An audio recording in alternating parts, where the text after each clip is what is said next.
美國一間即係研發人工智能嘅性愛機械人嘅公司咧。性愛機械人係啊，幾興奮！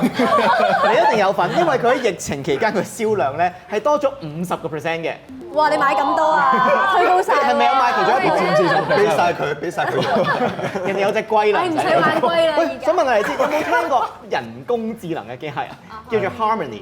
Harmony 有冇聽過 Harmony 啊？哇！聽個名都覺得好 sexy 我啊！唔敢講我聽過，即係有啊，就唔會特佢好似登去追求呢啲嘢咁樣嘅。 OK，我聽過，係，已經係聽過嘅。博學多才咁樣啦。咁 Harmony 其實咧，嗱首先咧，其實咧呢一個 Harmony 嘅機械人咧係一間咧本身係做一啲直交公仔嘅公司咧，佢研發出嚟，咁佢將呢一個人工智能嘅系統咧就擺埋落個公仔度，於是乎就整咗呢個即係 Harmony 嘅機械人嘅雛形啦。咁而家咧係啦，你做咩擘大個口咧？好。佢想好似流口水喎你，Ellen 你唔係咁，所以係咪呢個公仔就叫 Harmony 咁同我女朋友一樣名啊！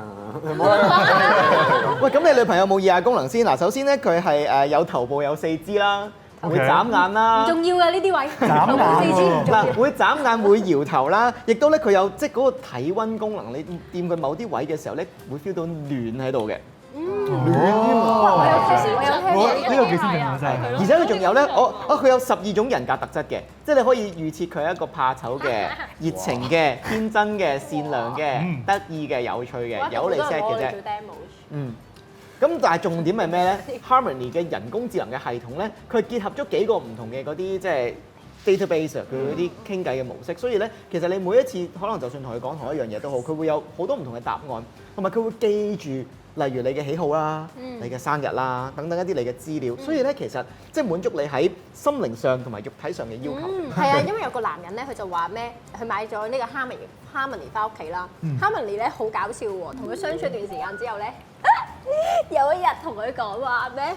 你有冇興趣買情趣內衣俾我啊？即係已經開始要求個主人買嘢。咁有性格啊！係咪啊？好好笑嗰種。咁鹹濕啊！好好笑啊！真係好好笑。